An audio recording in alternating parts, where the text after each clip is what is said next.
금융위기 같은 게 다시 찾아오는 거 아니냐. 근데 그 정도까지는 아니고 경기 침체가 될 가능성이 있다. 왜냐하면 높은 금리로 인해서 실물 경제의 다른 부분들이 좀 많이 취약해질 가능성이 있다는 얘기죠. 특히 약한 고리들부터.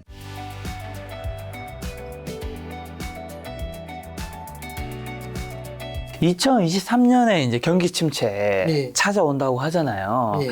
제이미 다이먼 회장님께서도 뭐 미국이 내년 봄 또는 여름까지 경기 침체에 빠질 가능성이 있다. 유럽은 이미 경기 침체에 빠져 있고 내년 중반까지 미국과 세계 경제가 모두 침체에 빠질 가능성이 높다. 침체의 정도가 완만할 것이라고 확신할 수 없다라는 코멘트를 남겼는데 네네. 부부장님 어떻게 생각하시고 어느 정도 강도로 언제까지 온다고 보세요? 뭐 어느 정도 강도 언제까지 이거 참 저도 참 알 수가 없는 얘기긴 합니다만 일단은 이렇게 말씀하신 이유하고 저도 이제 공감하는 게 어떤 부분인지는 말씀드리는 게 되게 필요한 것 같아요. 그러니까 지금 이제 인플레이션이 강하게 찾아왔지 않습니까? 그렇죠. 근데 이제 인플레이션이 강하게 찾아왔는데 이게 이례적으로 강한 인플레이션이 찾아오다 보니까 이걸 잡기 위해서 금리를 인상하고 있습니다. 근데 금리 인상의 속도가 이례적으로 빠르다는 것도 문제가 되는 거예요. 그러니까 이례적이라는 단어를 너무 많이 쓰고 있지 않습니까? 그럼 이제 예를 들어 이런 거예요. 요즘 이제 금리 인상하는 속도를 보면서 좀 느끼는 게 뭐냐면 금리 인상이라는 건요. 사실 약간의 시차를 두고 실물 경제에 영향을 주게 됩니다. 그러니까 예를 들어 이런 거죠. 제가 감기에 걸렸어요. 감기에 걸렸는데 오늘 김 작가 TV에 나와야 됩니다. 너무너무 중요한 모임이라서 여기선 잘해야 되는데 아침에 일어나니까 감기 기침을 너무 많이 하는 거죠. 말을 할 수가 없을 정도로. 그러면 이거 큰일이잖아요. 김 작가 TV 가서 말아 먹을 거지 않습니까? 그럼 이제 어떤 생각을 하게 되냐면 빨리 감기약을 먹어야겠다. 해가지고 감기약을 기침을 많이 하는데 감기약을 먹습니다. 그럼 기침이 사라지나요? 전혀 아니죠. 도움이 안 되지 않습니까, 사실은. 그 감기약이 주는 효과가 시차가 지나야 영향을 줄 거잖아요. 근데 하나를 먹었는데 계속 기침을 하는 거죠. 아무 도움이 안 돼요. 어떤 짓을 하냐면 열알을 먹어버립니다. 그럼 못 나오겠죠.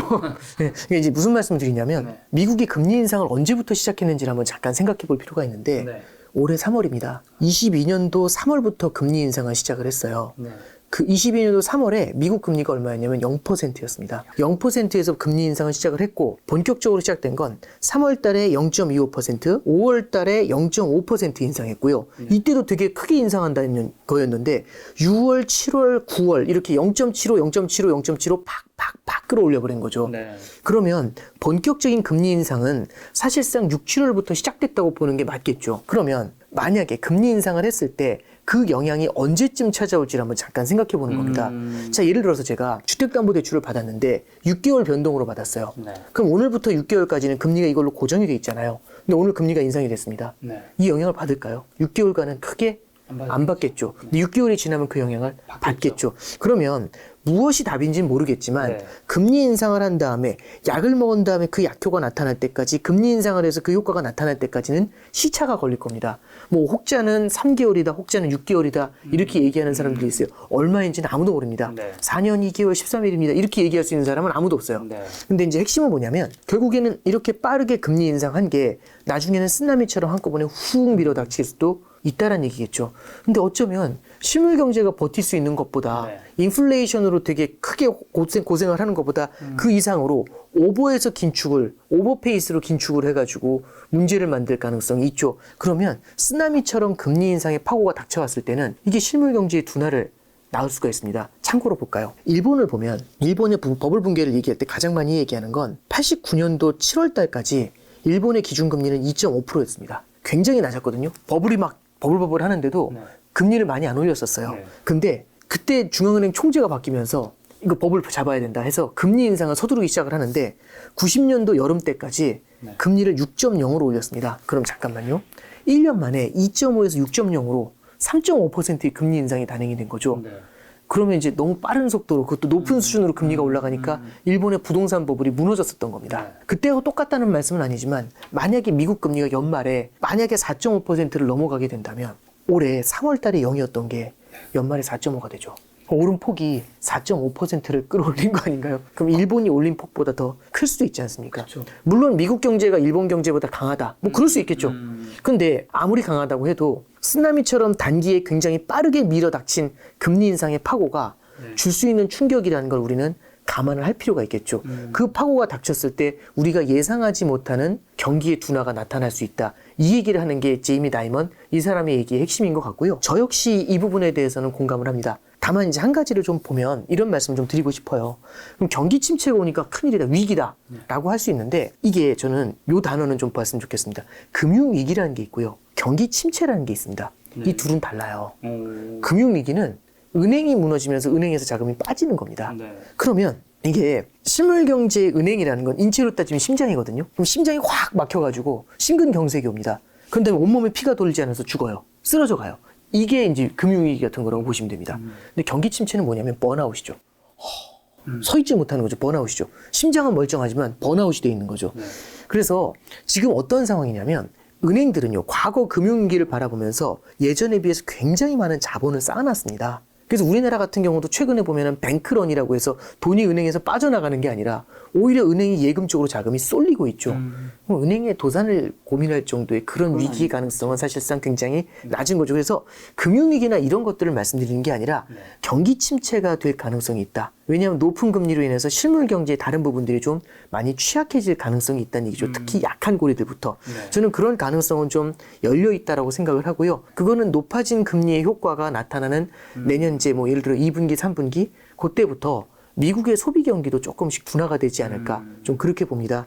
그리고 이제 그 충격이라는 건 그래서 많은 분들이 얘기하는 게 금융위기 같은 게 다시 찾아오는 거 아니냐. 근데 그 정도까지는 아니고 그냥 뭐 조금 역설적인 표현이긴 합니다만 그래서 마일드한 경기 침체의 가능성이 높다라는 얘기가 나오는 게 이제 이런 이유가 아닌가 싶습니다. 지금 부부장님 금리 인상이 이례적으로 빠르다고 말씀해 주셨는데 그럼 미 연준이 이렇게 빨리 금리 올린 것은 역사상 좀 드문 일인 건지 그리고 이런 역사상 드문 일이라면 또 어떤 충격이 올 것인지 방금 전에 뭐 소비 경기가 좀 둔화되고 경기 좋을 수 있다 얘기하시는데 또 구체적으로 어떤 게 있을 수 있는 건지.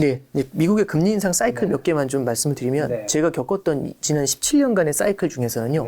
금리 인상이 있었던 게 이제 15년도에 금리 인상 사이클이 있었는데 그때는 금리를 0%에서 2.5까지 올려 끝냈습니다. 0에서 2.5까지 올리는 것도 중요하지만 더 중요한 건 뭐냐면 0에서 2.5까지 가는 기간이 2년 반이 걸렸습니다.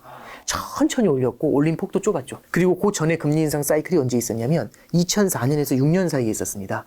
그때 2년 동안 금리를 끌어올리는데 1%였던 금리를 5.25%까지 올렸습니다. 근데 1%에서 5.25면 4.25%를 올린 거잖아요. 4.25%를 2년 동안에 이제 계속 나눠가지고 이제 뭐라고 해야 되죠? 조금씩 스캐터링이라고 하죠. 뿌려가지고 올렸습니다.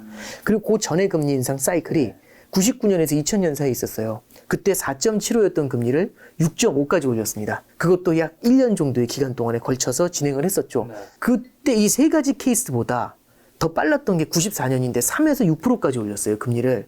그래서 94년에 금리 인상을 뭐라고 하냐면 채권 시장의 대학살이라고 했습니다. 채권은 금리가 세게 올라가면 죽거든요. 그래서 채권 시장의 대학살이라고 했었는데 그때 94년, 99년, 2006년, 2015년을 통틀어 봐도 지금처럼 빠르진 않죠. 왜냐하면 0에서 4.5까지 만약 올라간다면 그 정도의 금리 상승이라고 한다면 그 속도를 따라가지 못하죠. 언제 그게 가능했냐면 80년대 후반부에 80년도에 이거 가능했습니다. 81년도에 그때 이제 미국 금리가 20% 가까이 올라갈 때 그때 이 정도 속도로 금리를 끌어올렸었죠. 물가를 잡기 위해서. 그래서 80년도 이후에는 적어도 제가 본 시계열에서는 없었던 그런 굉장히 빠른 이례적으로 빠른 금리 인상이다. 이렇게 볼 수가 있고요. 그럼 이제 바로 이제 그 생각이 들죠. 왜 이렇게 빨리 올리는데 다 죽으란 얘기야? 이 생각이 들 수 있는데 저는 이 부분에 대해서는 이렇게 설명을 해드리는 게 맞는 것 같아요. 지금 금리를 빠르게 올리는 이유는요. 답은 정확합니다. 연준이 시간이 없습니다. 중앙은행이 시간이 없는데 어떤 시간이 없냐면 이런 거죠. 인플레이션이라는 건 만약에 오랫동안 이어졌었을 때 많은 사람들이 두려워하는 게 인플레이션에 대한 기대 심리가 고착화되는 겁니다. 물가는 오를 수밖에 없는 거야. 이 심리가 들어오게 되면은 물건을 미리 사게 되겠죠. 그럼 인플레이션을 더욱더 키우게 돼요. 그래서 마치 사람이 기침을 하는 것처럼 막 기침을 합니다. 한 2년 동안 기침만 해요. 그럼 이건 고질병이 될 수가 있잖아요. 나중에 치유를 할 때 굉장히 오랜 시간이 필요할 수 있습니다. 인플레이션도 마찬가지죠. 2년, 3년 계속 인플레이션을 겪다 보면 사람들의 마음속에 인플레이션은 자연스러운 거라고 생각을 해요. 그럼 이걸 갖다가 떨어내려면 굉장히 큰 시간이 걸립니다. 근데 인플레이션이 들어오면 어떤 문제가 생기냐면 지금 영국의 케이스를 보셔서 아시겠지만 경기 부양을 할 수가 없어요. 자, 봅니다. 인플레이션이라는 건 물가가 오른다는 말도 되지만 뒤집어 말하면 화폐 가치가 떨어진다는 말이 돼요. 그죠? 네. 디플레이션이라는 건 물가가 내려간다는 말도 되지만 뒤집어 말하면 화폐 가치가 올라간다는 말도 됩니다. 그럼 이걸 이 간단한 개념을 왜 설명해 드렸냐면 그동안은 이번에 인플레이션이 찾아오기 전에는 인플레이션이 없었고 제일 두려웠던 게 일본식의 디플레이션이었습니다. 디플레이션은 물가가 떨어지는 거지만 화폐 가치가 오른다고 말씀드렸잖아요. 전 세계적으로 디플레이션 기대가 커져 있었죠. 그 얘기는 뭐냐면 물가가 떨어질 거라는 기대, 화폐 가치가 오를 거라는 기대가 강했던 거죠. 이러면 어떤 일이 벌어지냐면 화폐 가치가 오를 거라는 기대감이 강하죠. 이때는 화폐의 공급을 늘려도 큰 문제가 안 생깁니다. 왜? 화폐 가치가 오를 것 같은데 집값이 오를 거라고 해서 다들 기대하고 있는데 주택의 공급을 늘리면 그렇게 크게 안 떨어지죠. 강남에서 다들 강남 집값 오를 것 같은데 강남에 재건축 공급 들어가면 오히려 오르지 않나요? 그러니까 이게 우리가 뭘 보셔야 되냐면 수요와 공급을 보는 것도 되게 중요하지만 수요에 대한 기대, 공급에 대한 기대 이것도 굉장히 크게 작용을 합니다. 그래서 디플레이션에 대한 기대가 작용할 때는 화폐 가치가 오른다는 기대가 크고 화폐 가치가 오른 것에 대해 오른다는 기대가 크면 이때는 화폐의 공급을 마구 늘려도 크게 문제가 되지 않아요. 거대한 인플레이션이 찾아오거나 그러진 않습니다. 근데 만약에 인플레이션에 대한 기대가 자리 잡으면 화폐 가치가 떨어질 거라는 기대가 자리 잡잖아요. 그럼 돈을 공급하는 그 순간 화폐 가치가 크게 떨어지면서 탁 튀어요, 물가가. 그 얘기는 뭐냐면 지난 10몇 년 동안은 경기가 둔화가 되고 있지 않습니까? 경기가 둔화될 때마다 언제든지 돈을 뿌려가지고 메워줬었어요. 왜? 디플레이션의 기대, 화폐 가치가 오를 거라는 기대가 강했으니까. 근데 인플레이션에 대한 기대가 고질병처럼 들어오게 되면 경기 부양을 해줄 수가 없습니다. 경기 침체가 오더라도 경기 부양을 해줄 방법이 없어요. 그러니까 이게 제일 중요한 건 인플레이션에 대한 기대, 인플레이션이 고질병이 될 것이라는 그 두려움이 커지게 되면 이거는 중앙은행 입장에서는 앞으로 손발이 묶이는 거, 어떤 경기 부양도 해줄 수 없어요. 그럼 앞으로 10년, 앞으로 20년을 봤을 때 경기 침체라든지 경제 위기가 찾아오지 않겠습니까? 속수무책이 되는 거죠. 그럼 지금 어떻게 해야 되냐면 지금 당장 고통을 감내하더라도 지금 나타나는 게 이제 영어로 페인이라고 표현을 하죠. 연준 회장이 그렇게 얘기하죠. 지금 당장 페인이 있겠지만 인플레이션을 잡으려다 보니까 고통이 따르겠지만 만약에 여기서 인플레이션을 못 잡아서 이게 고질병이 돼버리면 more pain이라는 말을 써요. 더 큰 고통이 기다리고 있다고. 앞으로 경기 부양 손발이 묶인 상태로 그냥 가는 거죠. 그래서 연준 입장에서 바라보니까 인플레이션이 이슈화 됐던 게 작년 3월부터예요. 그럼 벌써 1년 7개월, 1년 8개월째 인플레이션 때문에 절절절절 매고 있는 거거든요. 그럼 1년 8개월 동안 기침한 거잖아요. 그럼 여기서 만약에 플러스 알파로 기침을 1년 더 하면 2년 8개월 기침한 게 됩니다. 고질병 될 가능성이 더 높아지겠죠. 연준이 시간이 없습니다. 빨리 잡아줘야 되거든요. 빨리 잡아야 되면 급하잖아요. 급하면 서두르게 되죠. 서두르면 금리 인상을 빠르게 가져가는 거죠. 왜 다 죽으란 얘기냐라고 하지만 기대 인플레이션의 고착화가 더욱더 무서운 겁니다. 그러면 이제 가장 중요한 본론. 연준 11월, 12월 네. 이제 2023년 금리 인상 네. 어떻게 하려고 보세요? 네, 이제 일단 이렇게 보시면 될 것 같아요. 이제 시장에서는 금리 인상 확률을 바라보는 컨센서스라는 게 있습니다. 그걸 바라봤었을 때는 11월 달에 0.75% 75bp가 올라서 미국 금리의 상단이 4.0%로 갈 확률이 현재 60%가 넘습니다. 굉장히 높은 확률로 그 정도로 반영을 하고 있고요. 그 다음에 12월 달에 12월은 50bp 네, 50bp 인상될 확률이 현재 60% 정도 됩니다. 그러면 75bp, 50bp로 올려서 연말에 4.5%까지 갈 것 같다라고 보는 게 현재 60% 정도 된다라고 보시면 될 것 같아요. 근데 이제 여기서 이제 이게 있습니다. 원래는 12월에 0.75 또 올린다고 했잖아. 라고 하시는 분들도 있을 텐데 현재는 연준에서는 방향은 이렇게 잡은 것 같습니다. 결국에는 목적지가 어딘지 모르지만 목적지의 변화는 없는 것 같고요. 목적지가 5든지 5.25든지 그 변화는 없는 것 같고요. 목적지가 있다면 목적지 앞에 금리가 있지 않습니까? 이걸 따라갈 때 목적지가 5.25다 예를 들어 아니면 5.0이다라고 할 때 옛날에는 앞에 미리 땡겨가지고 세게 앞에서 때려버리는 거죠. 그래서 75bp 그 다음에 50bp에서 끝낸다 이렇게 가는 게 아니라 이제는 약간 너무 빠르게 올렸어. 그래서 아까 말씀드린 것처럼 약을 먹은 다음에 약을 너무 많이 먹었어. 5달 한꺼번에 먹은 거죠. 6달째 먹을 때 조금 천천히 먹자. 어떤 식으로 되는지를 좀 보고 들어가자라고 할 수 있거든요. 그러면 11월 달까지는 일단 세게 먹고 그 다음에 12월 달에는 50bp를 하고 그 다음에 내년에 2월 달에 있거든요. 2월 달이나 3월 달이나 이때 조금씩 금리를 더 올리는 방법. 예를 들어서 75, 25를 가는 게 아니라 75, 50, 50을 가거나 75, 50, 25, 25를 가거나 그러니까 목적지까지 가는 루트를 조금 더 천천히 가는 걸로 현재는 약간 톤다운이 될 것 같다. 현재 이게 이제 연준에 기대하고 있는 그런 바입니다. 연준이 올해 연말까지 하면 뭐 4.5%까지 만약 간다면 전 세계는 이 금리 인상이 되면 어떤 좀 현상이 일어날까요? 네, 지금보다 또 더 높아지는 거잖아요. 자, 이제 이걸 볼 필요가 있는 것 같아요. 그러니까 지금 금리가 올라가고 있거든요, 이미. 그 얘기는 뭐냐면 제가 알고 있다는 얘기는 연말에 제가 4.5까지 올라갈 거라는 걸 알고 있다는 얘기는 이 세상 모든 사람들이 알고 있다는 얘기고요. 모든 투자자가 알고 있다는 얘기거든요. 그러면 미래를 바라고 투자합니다. 예를 들어서 여기 이 촬영장 앞에 아파트가 있어요. 그 밑으로 지하철 5개가 들어올 거라는 걸 제가 알고 있어요. 그 얘기는 이 세상 모두가 알고 있다는 뜻입니다. 그러면 지하철 5개가 들어올 걸 미리 반영할까요? 5개 들어온 다음에 반영할까요? 가격에. 미리 사겠죠. 사람들이. 그 얘기는 뭐냐면 금리 인상이 적어도 5% 가까이까지 올라간다. 4.5까지 올라간다. 말씀드렸던 내용들은 시장에서 이미 가격이 어느 정도는 녹여놨다는 점을 좀 가정해 보실 필요가 있어요. 그래서 막상 그 금리에 갔었을 때는 이미 그 정도의 충격을 이미 겪고 있는 겁니다. 그걸 첫 번째. 그래서 그때가 됐을 때 받는 충격이 사뭇 달라져요. 이런 말씀보다는 이미 어느 정도는 그걸 우리가 실물 경제에서 체감을 하고 있는 단계다. 그리고 이제 그 쓰나미가 시차를 두고 다가오고 있다. 이렇게 이제 보시는 게 저는 첫 번째라고 생각을 하고요. 두 번째는 금리가 올랐을 때 이제 가장 큰 문제는 성장으로 버텨줄 수 있는 애하고 성장으로 버텨줄 수 있는 있고 없고가 굉장히 큰 차이를 주는데 예를 들어서 미국 같은 경우는 지금 미국 사람들의 저축이 1.5조 달러에 달합니다. 엄청 높다. 역대급으로 많아요. 이게 많이 쓰긴 했는데 아직도 많아요. 근데 이제 다만 저축이라는 게 아무 때나 쓸 수 있는 게 아니고 보통 평범한 때 쓰는 게 아니라 위기일 때, 어려울 때 쓰려고 쟁여두는 경향이 있다 보니까 돈이 있어도 바로 쏟아져 나오지는 않겠죠. 그래도 이 저축이 굉장히 많고 여전히 미국의 소비 경제가 튼튼하거든요. 경기가 좋다면서요? 그렇죠. 좋다는 표현보다는 조금씩 좋다가 조금씩 이제 열기가 식어가고 있습니다. 근데도 사람들의 소비라는 게 그 습관이 쉽게 안 바뀌어요. 소비 습관이라는 건 그렇게 빠르게 안 바뀌거든요. 그러다 보니까 일상적으로는 예전의 소비대로는 이어갔으면 지금 저축을 많이 안 쓸 텐데 지금 저축을 그래도 나름대로 꽤 많이 쓰면서 버티고 있습니다. 그러다 보니까 금리 인상의 충격을 역설적이지만 미국 경제는 덜 받죠. 근데 다른 나라가 그 금리 인상의 충격을 굉장히 크게 받겠죠. 그럼 대표적으로 어디가 받게 되냐면 일본이나 한국 같은 나라들은 그 영향을 받게 돼요. 일단 어떤 케이스냐면 미국 금리는 올라가는데 우리나라는 금리 인상을 그만큼 할 수가 없어요. 그럼 미국 금리는 높은데 한국 금리는 낮잖아요. 그러면 달러를 보유했었을 땐 높은 금리 주지만 원화 보유했을 때는 금리가 적어요. 그럼 원화를 팔고 달러를 살려는 수요가 늘어나게 되거든요.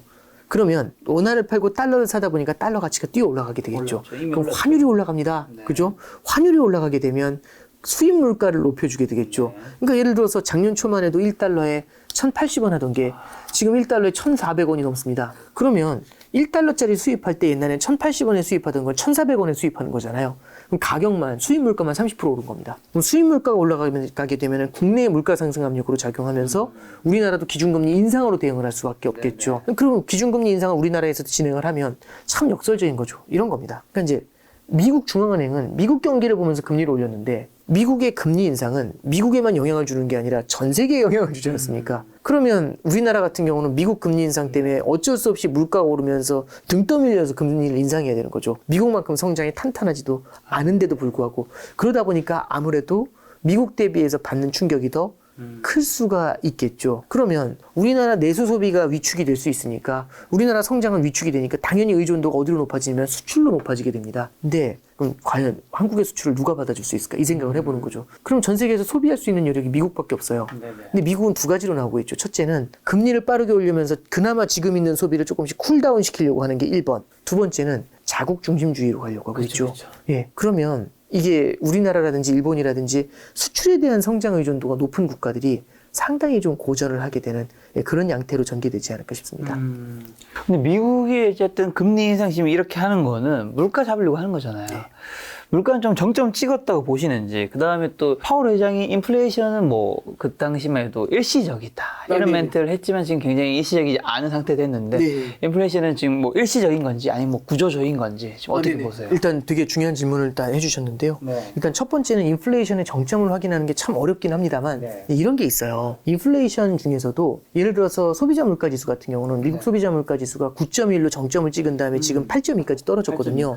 요거는 조금 더 이제 하락을 하게 될 겁니다. 근데 한 가지 예측할 수 없는 건 소비자 물가지수가 9.1까지 올라갈 때 가장 큰 기여를 한 게 러시아 우크라이나 전쟁입니다. 지금 러시아 우크라이나 전쟁이 조금 좀 파고가 좀 가라앉고 있고 유가가 좀 안정이 되는데 이제 지난 7월 달에 어떤 일이 있었냐면 인도적인 차원에서 러시아 우크라이나가 이제 합의를 한 게 있어요. 7월 아마 20일 때였던 것 같습니다. 그때 이제 EU하고 그 다음에 이제 터키에서 중재를 해서 우크라이나에 있는 곡물의 수출을 다시 하자. 그리고 거기에 대해서는 러시아가 공격하지 않기로. 그렇게 이제 합의를 했었죠. 곡물 수출이 그때부터 재개가 된 겁니다. 그래서 곡물 가격이 러시아 우크라이나 전쟁 직후에는 많이 올랐다가 꽤 많이 내려왔었어요. 근데 요즘 러시아에서 하는 얘기가 그 조약은 지금 깨져야 될 것 같다 이런 얘기를 하거든요. 이제 이유는 뭐 우크라이나 때문이다 뭐 이런 이유는 제 생각에 중요하지 않은 것 같고 그게 깨질 수도 있다라는 얘기를 하는 이유는 뒤집어 말하면은 와 이런 것 때문에 곡물 가격이 다시금 반등할 수도 있겠네. 내지는 러시아가 송유관을 잠근다든지 오페크 플러스에서 원유의 공급을 차단한다든지 원유의 감산을 실시한다든지 이렇게 됐을 때는 에너지 가격의 안정까지 시간이 더 걸릴 수가 있거든요. 네. 그래서 일단은 헤드라인이죠. 그냥 소비자 물가 지수를 볼 때도 안심하기 이른 건 우리가 예측할 수 없는 공급 사이드의 이슈가 남아있다는 점 요걸 좀 볼 필요는 있습니다. 두 번째는 뭐냐면 그럼에도 불구하고 공급 사이드에서 예를 들어서 에너지 가격도 안정이 되고 식품 가격도 안정이 돼요. 그럼에도 불구하고 물가 지수에서 식품 가격하고 에너지 가격을 제외한 근원 소비자 물가 지수라는 게 있어요. 그게 지금 잘 안 내려가고 있습니다. 오히려 미국에서는 더 올라가고 있어요. 이게 이제 왜 그러냐면 인플레이션율 중에서 여러 가지가 있지만 되게 끈적끈적한 놈들이 있어요. 한번 올라오면 잘 떨어지지 않는 거. 예를 들어서 이게 식료품 서비스 값 이런 것들도 들어가는데 짜장면 값 생각해 보시면 짜장면 가격이 폭락하는 거 보신 적 있나요? 아니요. 거의 오르지 않았나요? 계속 꾸준히 조금씩 오르잖아요. 네, 항상 오르죠. 예. 그러니까 한 번 올라가면 잘 떨어지지 않는 게 있습니다. 맞아요. 일단 첫 번째는 그런 게 있고 두 번째는 임금 상승률이 여전히 높은 편입니다. 임금도 한 번 올라가면 떨어지지 않으니까. 임금도 낮추면 큰일 나죠. 그렇죠. 그래서 낮출 수가 없죠. 그래서 이제 이게 사실은 기업에서도 임금을 한 번 올려줄 때는 낮출 수가 없다는 걸 아니까 굉장히 신중하게 올리지 않습니까? 그리고 이제 또 어떤 게 있냐면 주거비입니다. 렌트비는 한 번 올라가면 얘가 또 막 폭락하기는 쉽지 않아요. 조금씩 조정이 되긴 하지만 밴드를 두고. 그리고 하나 더 말씀드리면 렌트비라는 게 사실상 작년에 다른 실물 경제 사이드에서 물가가 올라올 때 렌트비가 안 올랐었거든요. 왜냐하면 렌트비는 계약을 하면 1년 묶이지 않습니까? 그러니까 예를 들어서 한 달에 $1,000씩 내기로 제가 계약을 했는데 다음 달에 물가가 폭등을 해요. 그러면 이제 저한테 집을 빌려준 사람은 $1,500 받을 걸 이 생각하지만 이미 $1,000로 1년이 묶여 있는 거지 않습니까? 드디어 1년이 지났습니다. 그럼 어떻게 될까요? $1,500 받겠죠. 그러면 물가가 올라갈 때도 이 렌트비 같은 건 후행해서 올라옵니다. 네. 뒤늦게 올라와요. 뒤늦게 올라온다는 얘기는 뭐냐면 떨어질 때도 뒤늦게 떨어질 수 있겠죠. 그러니까 예를 들어서 물가가 안정이 되기 시작을 해도 렌트비 안정이 조금 더 시간이 걸릴 수가 있죠. 그래서 지금 연준에서도 이번에 이제 물가 평가를 할 때 뭐라고 얘기하냐면 스티키한 물가가 올라오고 있다라는 표현을 써요. 스티키하다는 건 뭐냐면 우리 설거지 할 때 물만 뿌리면 내려가는 거 있지만 예를 들어 치즈 렌지에 돌리면 한숨 나오죠. 되죠. 그럼 긁어야 되잖아요. 스티키하니까. 고구마 삶은 것들 나중에 붙은 것들. 그렇죠. 그러니까 이게 물 뿌려도 쉽게 안 내려가는 거 있지 않습니까? 이런 애들은 이제 긁어내려면 그래서 연준이 이제 아주 세게 긁는 작업들을 하고 있는 거죠. 그래서 이런 인플레이션이 내려가려면 시간이 좀 필요합니다. 그래서 정점에 대한 가능성은 조금씩 더 높아지는 건 맞는 것 같아요. 그래서 올해 말 내년 상반기 정도에는 인플레이션의 정점은 확인할 수 있을 것 같은데 정점보다 더 중요한 건 뭐냐면 지금 현재 물가 상승률이 8%가 넘잖아요, 여전히. 목표치는 2%입니다. 8%에서 2%면 여전히 갈 길이 멀거든요. 여기까지 내려올 때 얼마나 시간이 걸릴까? 근데 제가 말씀드렸던 스티키한 애들이 들어오게 되면 내지는 러시아, 우크라이나가 발목을 또 잡게 되면 내려오는 속도가 되게 느릴 수가 있겠죠. 그래서 이제 인플레이션 전망에 대한 질문을 주셨는데 정점의 확인도 중요하지만 정점 이상으로 중요한 건 결국엔 2%라는 목표치로 내려올 때까지 얼마나 많은 시간이 걸릴까 이걸 좀 우리는 고민을 좀 해볼 필요가 있습니다. 자, 근데 연준이 또 고용도 되게 중요시 여길 텐데 네. 고용 지표가 꺾이면 연준이 사실 금리 인상 멈출 수 있을 텐데 네네. 고용은 좀 어떻게 지금 보고 계세요? 지금 이제 잠깐 보시면요. 미국에 고용이 되게 좋다면서요? 어마어마하게 좋습니다. 실업률이 3.5%고요. 미국의 실업자 수가 현재 600만 명이 실업자예요. 근데 지금 채용 공고가 1,100만 개의 채용 공고가 있습니다. 다시 한번 볼게요. 실업자 빈 600만인데 예. 자리는 1,100만 개. 빈 일자리가 1,100만 개죠. 안 간다는 얘기잖아요. 그렇죠. 안 가는 것도 있고 네. 또 어떤 면에서는 그 사람들 중에서 채용하기 힘든 사람들도 있겠죠. 뭐 어떤 건 뭐 사회 부적응자들도 있을 수도 있고, 그죠? 그건 뭐 어떤 케이스인지는 뭐 다 디테일로 보긴 좀 어렵겠지만, 그러면 600만 명이 실업자고 1,100만 개의 일자리가 있습니다. 그러면 다른 거 볼 거 없이 지금 실업자 수 대비해서 노동의 공급 대비해서 수요가 크죠. 노동에 대한 공급보다 수요가 크면 노동력에 대한 가격, 임금은 올라갈 가능성이 높겠죠. 그래서 여전히 임금이 오름세를 보이고 있어요. 굉장히 높은 수준에, 그러니까 5%씩 올라가고 있습니다. 물론 물가 올라가는 거에 비하면 약하죠. 약하지만. 예. 그래서 임금이 최근에 이제 굉장히 빠르게 뛰고 있죠. 이렇게 되면 고용시장이 쉽게 식질 않습니다. 그러면 금리 인상을 세게 하잖아요. 그러면 이제 이 1,100만 개의 일자리 있잖아요. 구직이 줄어들게 됩니다. 최근에 원래는 1,200만 개였는데 100만 개 정도 줄은 거예요. 이게 더 줄어들게 되면 그때부터 이제 미국의 실업률이 본격적으로 올라가기 시작을 합니다. 실업자 수가 채용 공고보다 많아지면 그때부터 이제 미국의 실업자 수가 올라가기 시작을 합니다. 근데 지금 현재 실업자 수가 600만 명인데 1100만 개 일자리가 있다고 말씀드렸잖아요. 빈 일자리가. 이게 줄어들려면 아무래도 시간이 좀 걸리겠죠. 그리고 이제 이런 것도 작용하는 것 같아요. 저도 최근에 이제 신문 같은 것들을 좀 보면서 많이 좀 고민을 하는 게 미국에서 사람 구하기가 굉장히 힘들었대요. 사람 구하기, 예를 들어서 한번 보죠. 사람 구하기가 정말 힘들면 간신히 채용을 했습니다. 자를까요? 아니요. 쉽게 못 자르겠죠. 웬만한 일이 있어도 다시 구하려면 더 힘들 거잖아요. 그러면 쉽게 해고를 하기가 어려울 수 있죠. 그러면 이게 레이오프라고 해서 이제 해고가 굉장히 원래는 미국이라는 곳은 우리나라하고 달리 프리하잖아요. 굉장히 좀 프리한데 그게 조금은 좀 예전보다 느릴 수도 있지 않냐. 왜냐하면은 이 채용 고용증이 굉장히 어렵기 때문에. 그러면 여기서 이제 우리는 뭘 볼 수 있냐면 고용 시장이 쿨다운 되려면 마찬가지로 시간이 좀 많이 걸린다. 필요할 수도 있겠죠. 여기도. 그렇죠. 그러면 아까 말씀드렸던 논리 중에서 인플레이션이 고점을 확인하는 것과는 별개로 2%라는 목표치까지 다시 안정이 돼서 내려올 때까지 걸리는 시간이 여러 가지 면에서 조금 걸릴 가능성이 높다. 이렇게 이제 우리가 해석을 할 수가 있을 것 물가와 같습니다. 고용 둘 다 봤을 때 시간이 꽤 걸리기 때문에 연준이 금리 인하를 우리가 내년에 단시간 내에 기대하기 참 쉽지 않을 것 같은데. 네.